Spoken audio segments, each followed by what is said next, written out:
morning sun rose slowly above the horizon, spreading a faint golden glow across the wild, untamed land. The earth was raw and unforgiving, filled with dangers that lurked behind every shadow.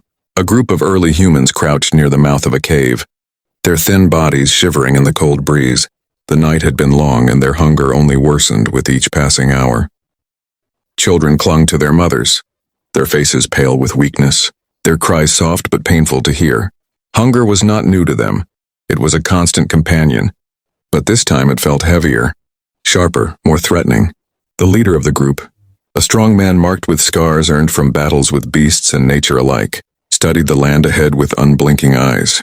His broad shoulders carried the weight of their survival. In his hand he held a spear carved from a sturdy branch, its tip hardened in fire. It was more than a weapon.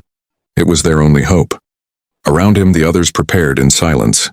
Women collected stone tools, fastening sharp flakes onto wooden handles. Some men wrapped ash across their skin to dull their human scent, hoping to blend with the earth. The wilderness beyond them was alive with movement. Herds of giant mammoths grazed in the distance, their enormous tusks curved like white moons.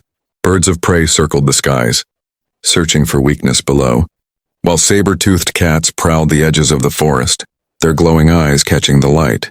The air itself felt heavy, as if the land was testing them, reminding them that they were fragile creatures in a brutal world. Every step outside the safety of the cave was a risk, yet they had no choice. Without food, they would not see another sunrise.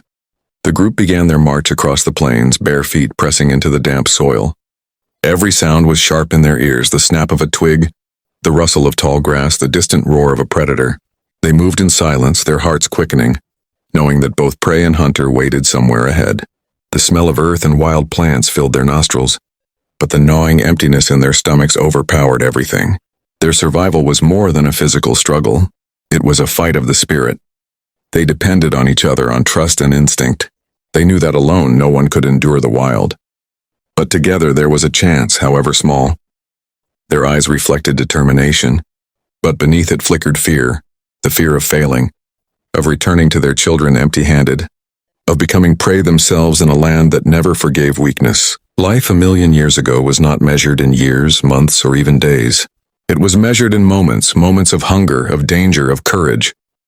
And for this small band of humans, the next moment would decide whether they lived or vanished into the silence of the ancient earth. By midday, the hunters moved carefully along the edges of the forest, their eyes scanning the open plains for movement. The sun blazed hot above them, drying the earth and making every step heavier, but hunger sharpened their senses. At last they saw it, a herd of deer gathered at a muddy riverbank, lowering their heads to drink. The animals were lean and swift, but to the starving humans they were hope made flesh. The hunters crouched low in the tall grass, their bodies tense like coiled springs. Each man gripped a spear tightly, their knuckles white with determination. They had no words, only glances, gestures, and the steady rhythm of their breaths. Slowly, step by step, they inched closer. The silence of the moment was almost unbearable, as if the earth itself was holding its breath. Then, without warning, a child hidden behind the hunters let out a small, dry cough. It was faint, but in the stillness it shattered everything. The deer lifted their heads instantly, ears flicking, muscles tightening. In a blink, the herd scattered, hooves pounding against the ground like thunder.